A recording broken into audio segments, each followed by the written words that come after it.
Did you know Americans once lined up every Friday just to give their money away? By 1955, over 12 million families joined Christmas clubs. No withdrawals, no excuses, just stamps, nickels, and discipline. Therefore, when December came, they got debt-free holidays and quiet pride instead of bills. But how did this humble passbook outsmart today's trillion-dollar credit system? 25. The little stamped passbook that made saving feel like winning something real. Each Friday, the teller's metal stamp hit paper with a sharp click, proof that discipline had form, sound, and weight. In 1932 alone, over 8 million Americans carried those small brown passbooks, filled with ink and pride. Every mark meant progress. Every total whispered, "You did it." Housewives tracked $1.25 deposits beside grocery lists. Coal miners folded them in lunch pails. People said the smell of ink felt like ownership. But why did a few ink marks on paper make ordinary workers feel richer than a paycheck ever could? And yet, those Friday lines grew longer every week for one powerful reason. 24. Why people lined up at the bank every Friday with exact change and a smile. At 5 p.m., factory whistles blew and streets filled with footsteps heading not home, but to the bank. In 1947, the Cleveland Trust Company alone handled 110,000 Christmas Club accounts. Clerks recognized faces, called names, even saved favorite pens for regulars. It wasn't about the money. It was the ritual. Children learned patience by counting out coins. Parents earned silent respect just by showing up. The teller's nod became social currency. Therefore, saving wasn't private. It was public proof of character. But why would people love a system that refused to let them touch their own cash? That strange loyalty led to the most controversial rule of them all. 23. The rule that locked your money away till December and somehow made people grateful for it. No withdrawals before payout. Banks printed it in bold red ink, and people thanked them for it. This wasn't punishment, it was structure.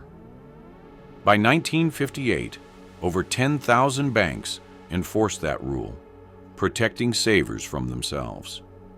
Farmers, teachers, and newlyweds called it the kindest prison. Behavioral economists later found it mirrored commitment devices decades before the term existed. People didn't crave access, they craved certainty. When December arrived, checks felt like reward, not refund. Yet this lockbox psychology built something bigger than money. It built trust. But how did banks turn that forced patience into something families could see and touch at home? Because the answer came printed in neat little boxes across America's refrigerators. 22. The dollar charts that turned wish lists into math problems anyone could solve. A $1 per week chart from a 1939 First National Bank brochure showed it plain. 50 weeks equals $50. Simple, visual, addictive. Families taped them to kitchen walls, coloring each box with pencil marks like tiny trophies. Teachers used them to teach arithmetic. Preachers quoted them in sermons about discipline. The system made hope measurable. Parents told children, "We're 10 boxes from Christmas dinner." And suddenly, thrift became a family sport. Psychologists now call that visible progress reinforcement. But back then, it was common sense, and it worked. Yet behind every neat chart came one ritual that reset everything once the calendar flipped. And that yearly reset began in the cold, bright mornings of January. 21st. The January tradition that felt like hitting reset on life itself. The first Friday of January carried its own quiet festival. People closed one passbook, pocketed their payout, and opened another, right there at the teller's window. In 1952, newspapers reported lines forming before dawn, like shoppers before a sale. Why? Because starting again meant believing again. For many, this wasn't repetition. It was renewal, a symbolic handshake with the future. Some banks even offered cocoa and cookies to mark opening day. Therefore, saving became emotional maintenance, not math. But what happened when that patient faith turned tangible, something you could hold, smell, and unwrap after a year of restraint?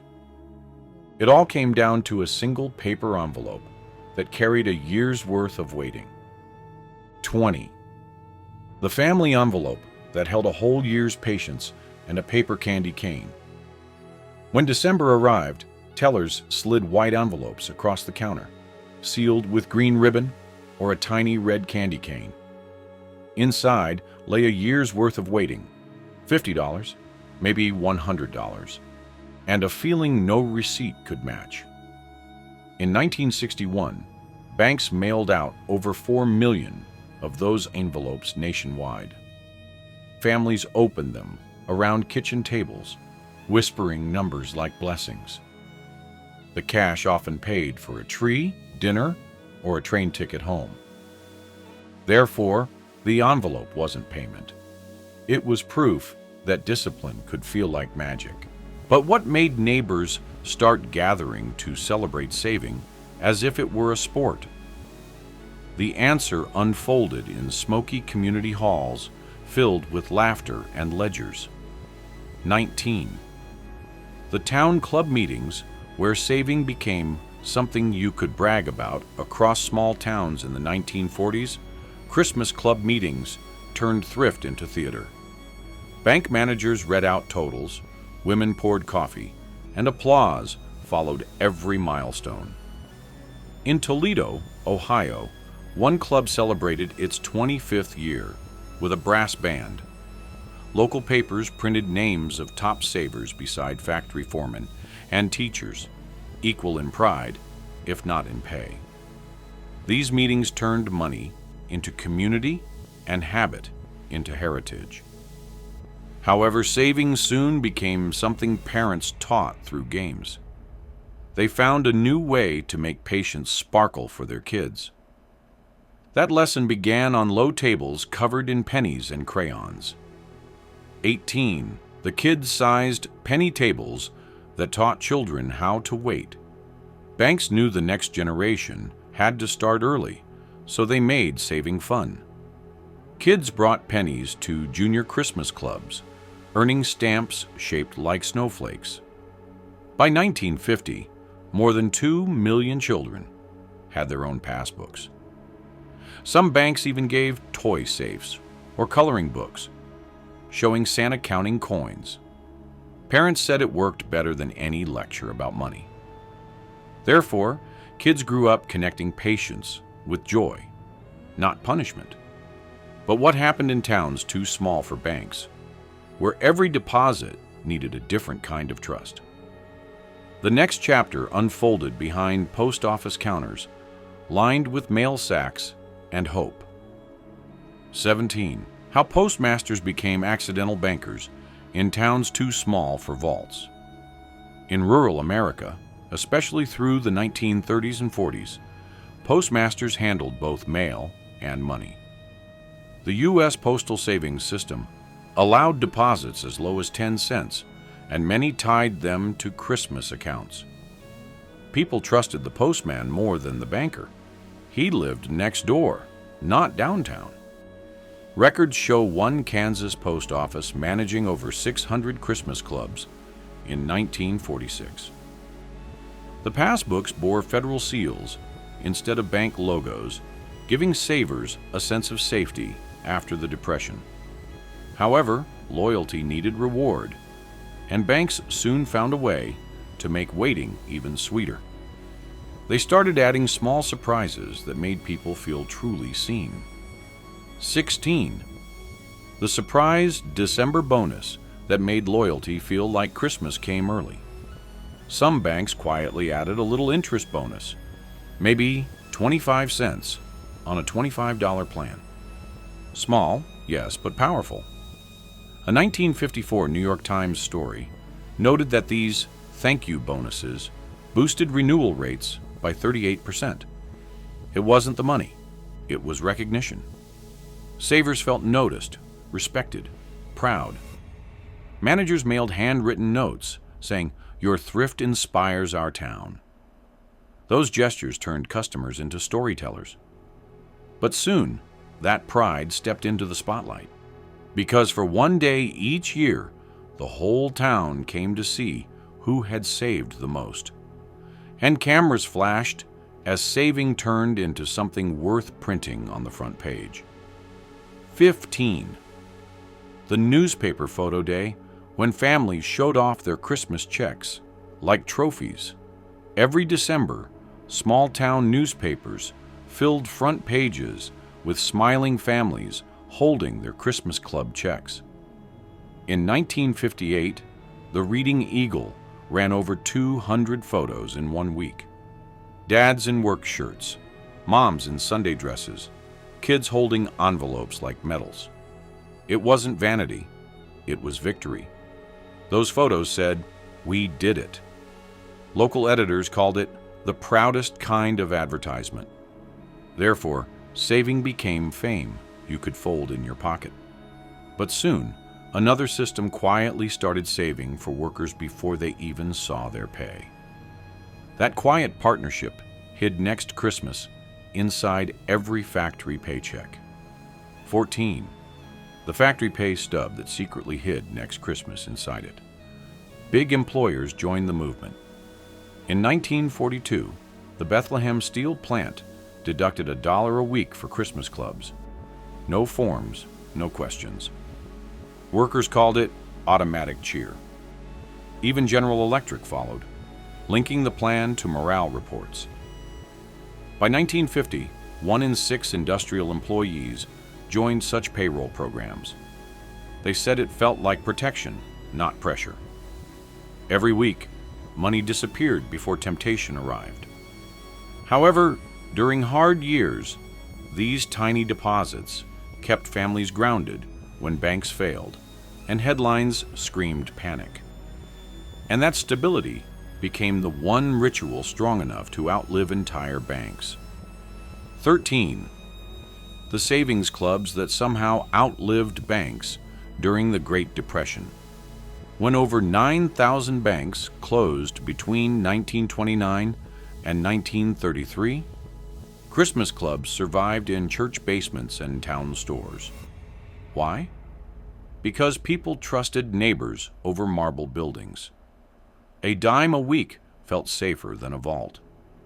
In Pennsylvania, small clubs handled $16 million in deposits by 1935.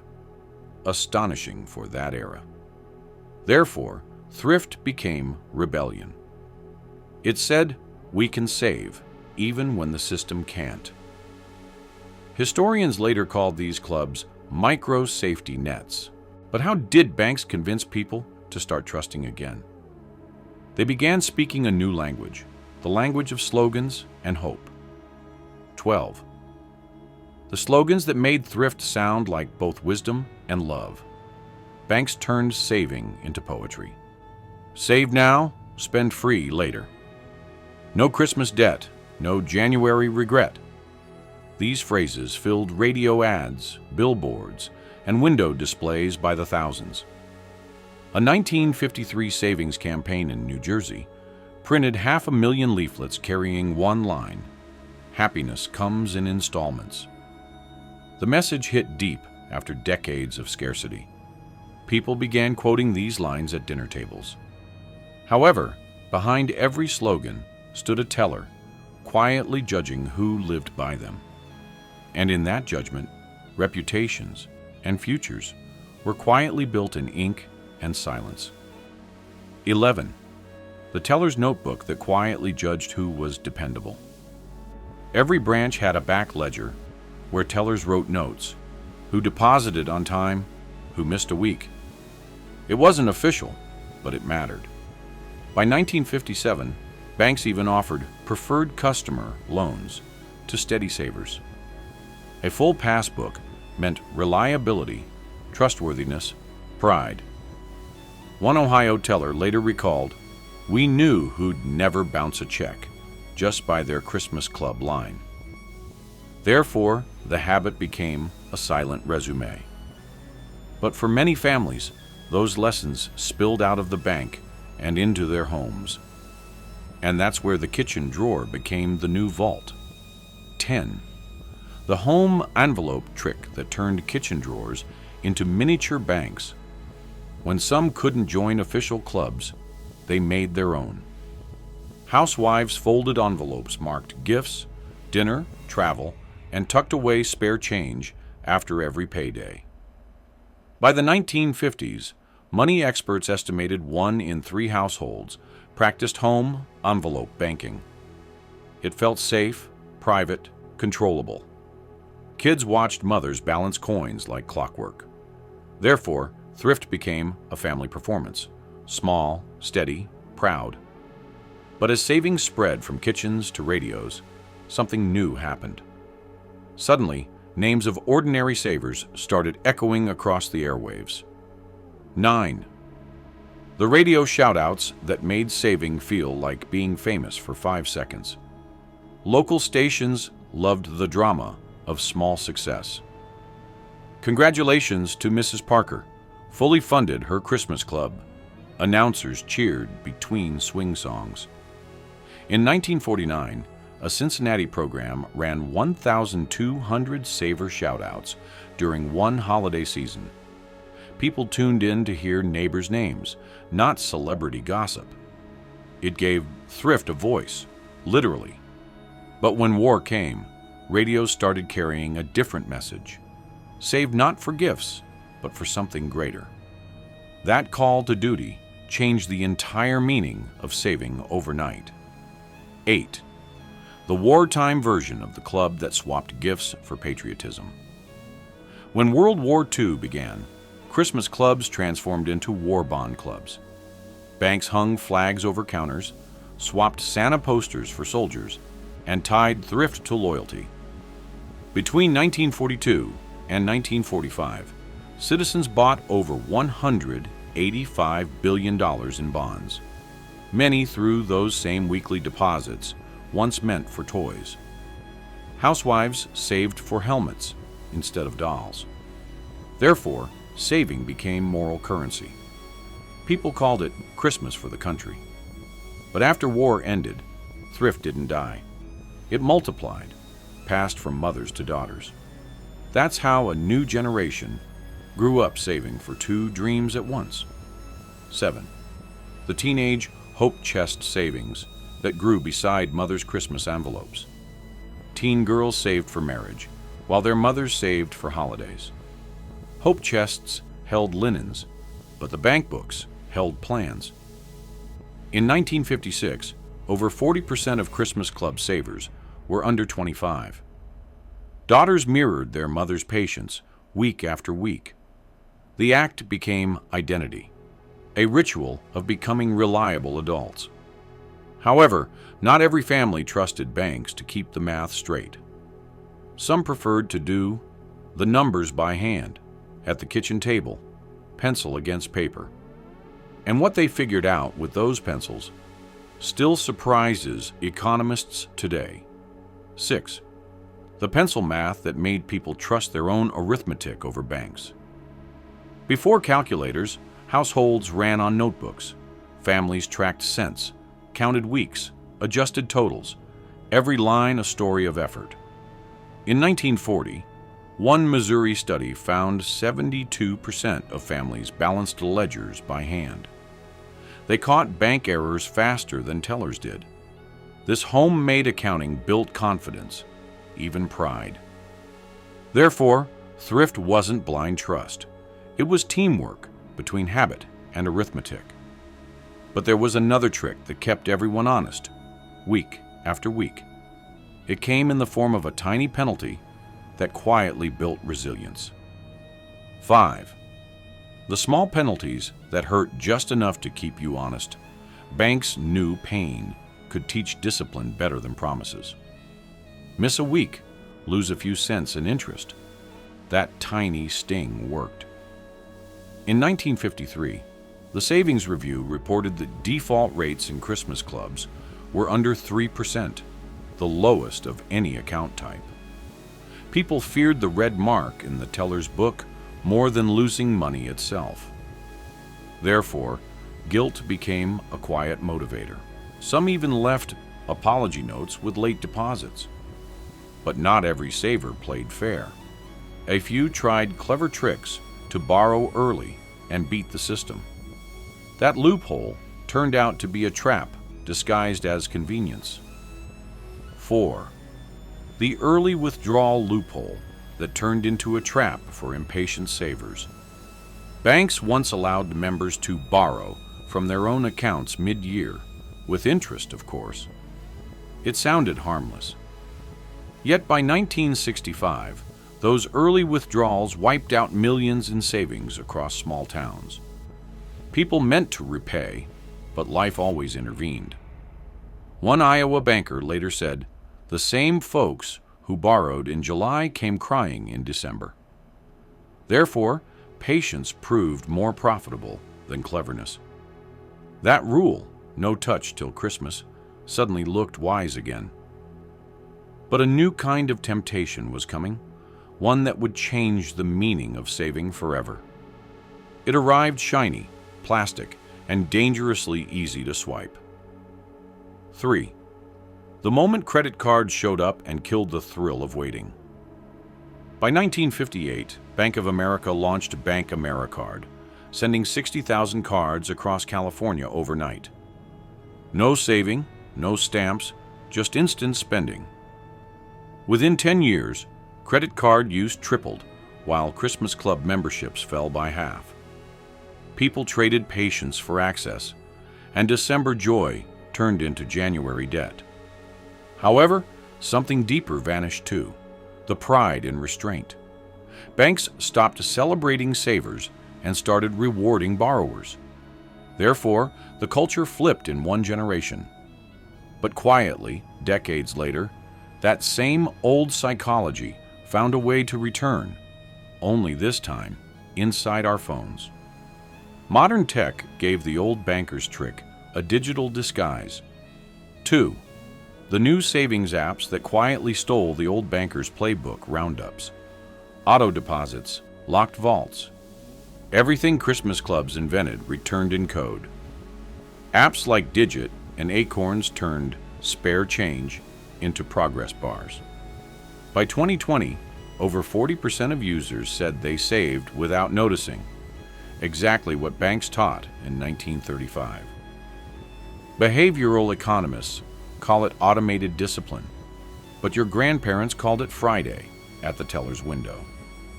Therefore, progress looks modern, but it's the same rhythm in a new skin.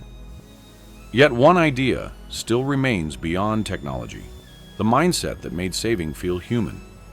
That vanished belief might be the rarest treasure this whole story holds. 1. The forgotten mindset that made saving feel like freedom, not sacrifice. The real magic was never money, it was control. People saved not to limit life, but to own it. A dollar meant dignity, a plan, peace of mind. In 1962, surveys showed Christmas Club members felt more secure than wealthier households. That's power, earned, not borrowed. Therefore, saving wasn't fear. It was freedom wrapped in paper envelopes and hope. And maybe, beneath all our modern screens and apps, that's what we still want, to feel proud of waiting. Because the truth hiding in those ink-stamped passbooks was never about cash. It was about character that money could measure, but never buy. If old passbooks could talk, they'd whisper how discipline once felt like magic. Subscribe stay curious, and join us next time, where another forgotten ritual proves the future's best ideas are buried in the past.